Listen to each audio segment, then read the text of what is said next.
Hello and welcome to the This Works For Me Virtual Summit.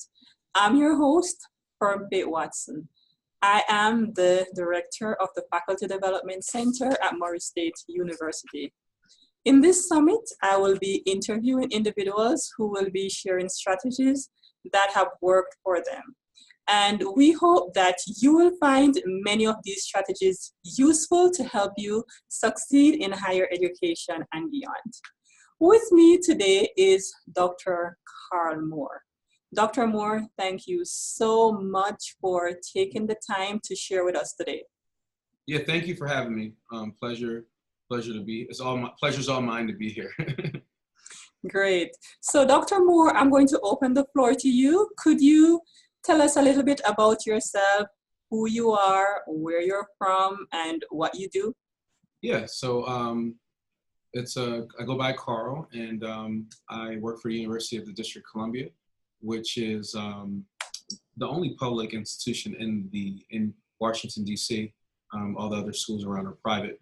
I am currently in capacity as Assistant Chief Academic Officer, which is pretty much supporting our provost, our Chief Academic Officer, in managing the academy. And specifically, I do so in the areas of my purview includes assessment, which is educational effectiveness assessment, the strategic planning, and then faculty development. And so I focused on, for my research, for my doctoral work, I focused on, took a critical lens in higher education, very specifically focused on college classrooms as it relates to how we can be more proactively inclusive, not only with just for learners, the gains of learners, but organization as it relates to allowing more faculty to be able to thrive. Yes. And so the title of your strategy is Practicing What We Preach, leveraging learning science to promote greater organizational outcome. For those of us who are not familiar, could you clarify what is learning science? Yeah, definitely. And what's interesting is learning science is sometimes very scientific, then sometimes not really scientific at all. So on the not scientific part, we're talking about how to design an educational experience for greater student success, something like course design, whether it's think or backwards design, things of that sort. So for me, that's included in learning science. Then you have items or information that gets a little bit more sciencey, if that's a word, or technical as it relates to just motivation theory, student learning theory. So I include that in the sciences. But then you actually have brain research that shows that really shows even the idea that we're continuously getting smarter because of the synapses and dendrites, how there's increased connections over time as we continue to learn aspects. So when I say learning science, I just mean it in a general sense as it relates to the whole gamut of faculty development, pedagogical improvement, information that we may be doing in our centers to improve student learning outcomes. That can be leveraged to improve one's individual outcome as a professional in an organization, and then for broader organizational, outcomes on both a meso and a macro and micro level, so on all those different levels. I see. Thank you so much for clarifying that. And in terms of your strategy, could you help us understand what impressed you to start using this strategy and how has it worked for you? Yeah, what originally got me, I was actually chatting, and before it was a question, and now I'm very firm with it and very, I've actually have seen success. But when I first started doing faculty development or studying for my, in my doctoral research or, in my time in my program, I started to see correlations between what we were trying to do in the classroom and some of the issues that classrooms were running into or barriers or opportunities for innovation.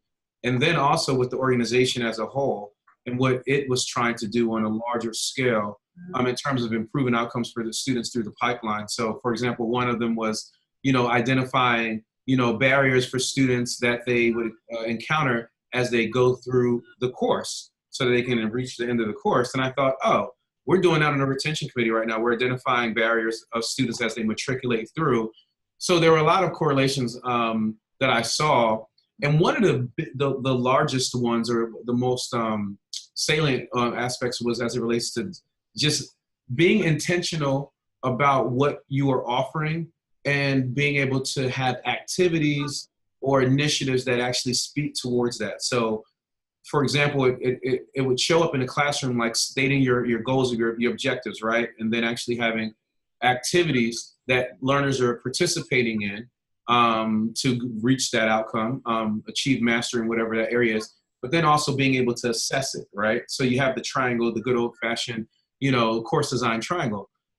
It's the same thing. I think I was working in advising at the time. Same thing. What do we plan to do as an organization, as a unit, and what are the different activities that we're doing to show that we are reaching our goal, and then how we're evaluating or assessing that through maybe student feedback or whatever that we're. So it's been the same thing, and I've been chatting about that with folks. I'm like, I have this idea that we really could use what we're learning and what we know in teaching and learning world to really help improve our organization. I chat with business professors and folks of that sort, but there wasn't anything that really stated it explicitly that, yes, learning science and how people learn and how we approach the classroom or whatever can actually help us improve our organization. So, when called to do this workshop is actually a piece that I'm working on and writing.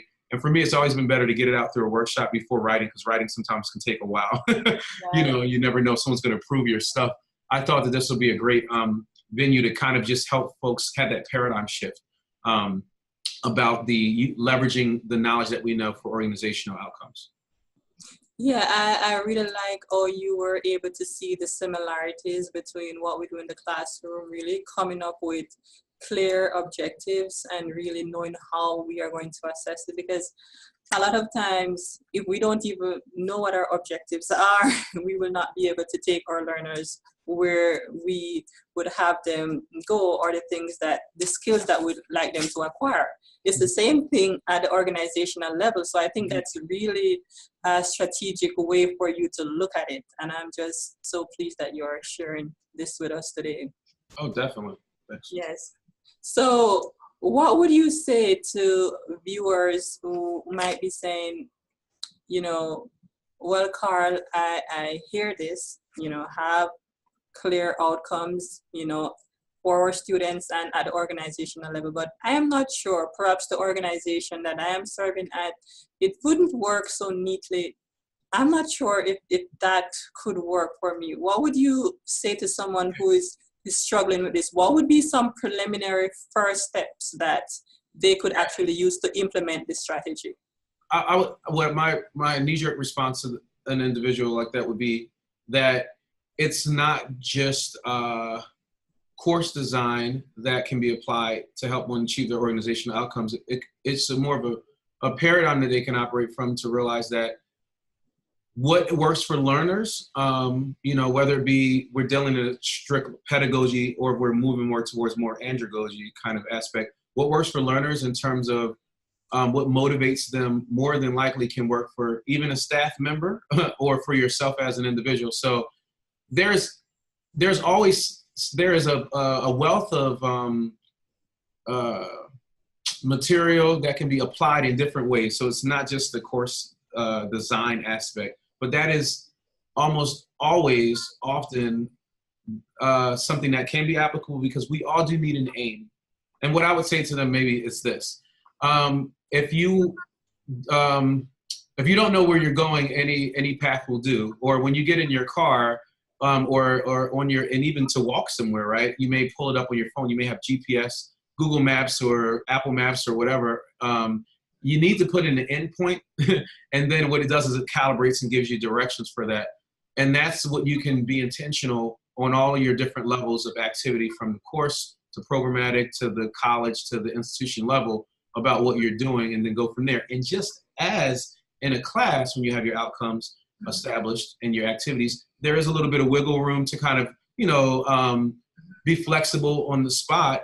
It's the same thing with the organization, but being flexible while still having that compass is different than flexibility where it's not there. So we can learn a lot about, in terms of activities and assessments and how we actually keep track of that and monitor progress, and helping encourage your workers to be self-directed workers, just like we encourage self-directed professionals, just like we encourage learners to be self-directed learners. There's a lot there to glean when you start from that intentionality of course design.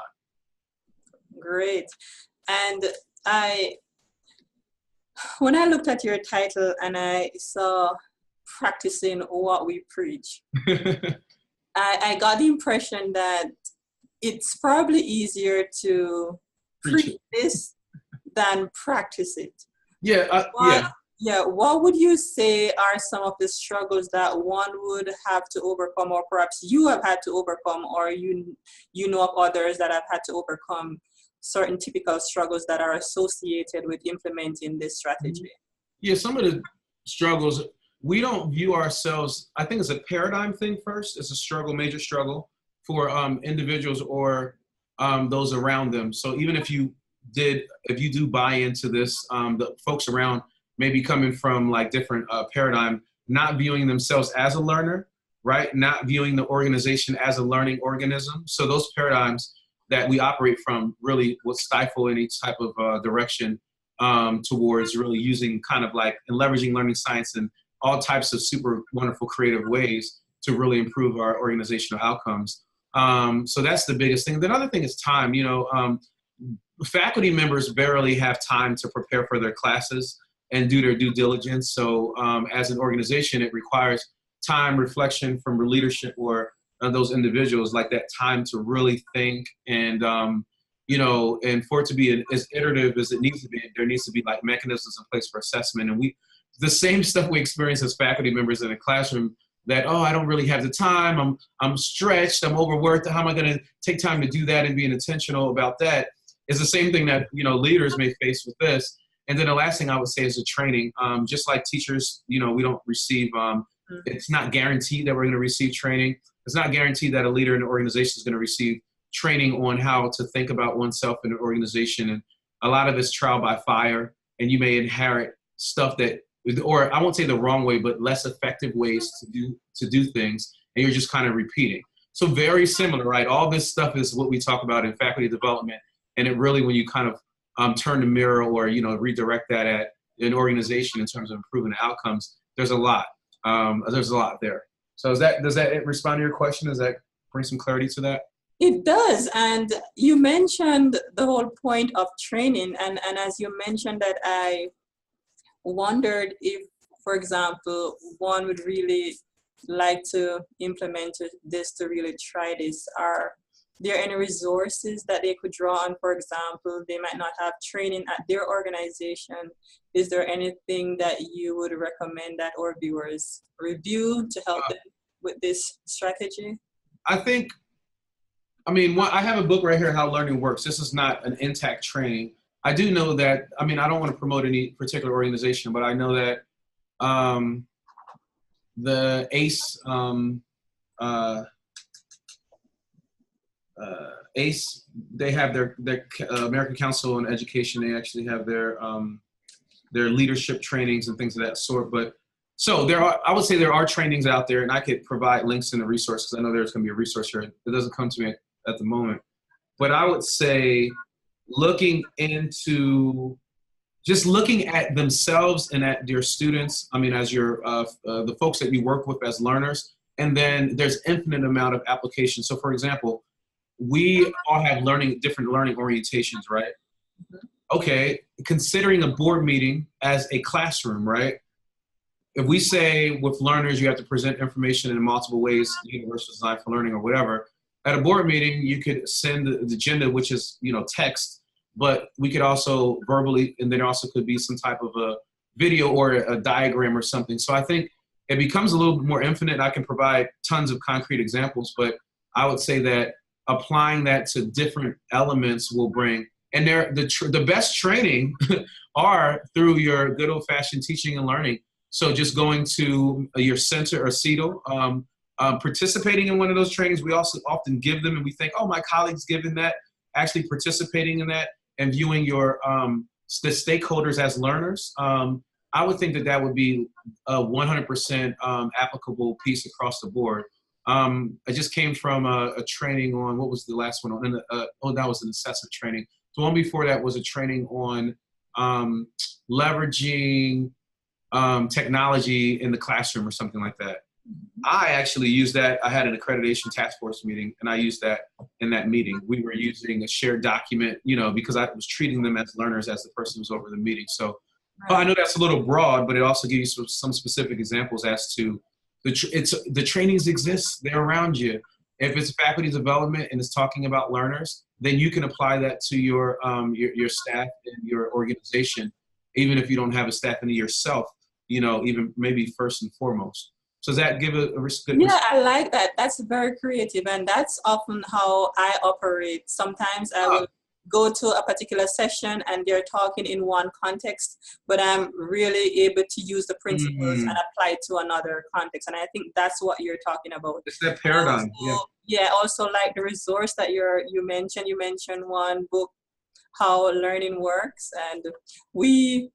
At the Faculty Development Center here at Murray State University, we have a book group that we meet each semester, and we're looking forward to read that book next semester. We're looking forward to the new edition that's coming out in 2019. So we're waiting for that. So for those of you faculty who are here at Murray State, definitely tune in to that book group. You may attend it face-to-face or online. So we're excited about that. So if you have any other resources to share, Dr. Moore, you will do. Mention them now, or I'm sure you'd be happy to share them in the resources that we will be providing for this. Yeah, definitely.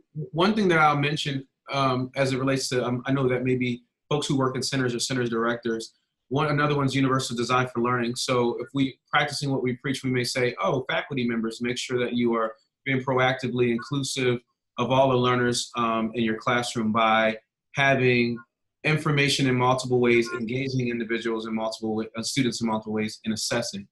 If you apply that directly to your organization, you can say, oh, do we have, is our website just as informative as our like pitch that we can provide? You know, and do we diagram really what we do? Can people make sense of this? So just thinking about that as a center or a person who works in a center would be really helpful in terms of something universal design for learning. And I will provide that resource, you know, because you may be, oh, let's assess our folks who interact with the center in multiple ways versus just a Survey Monkey thing, right? Or Quatrix or what have you.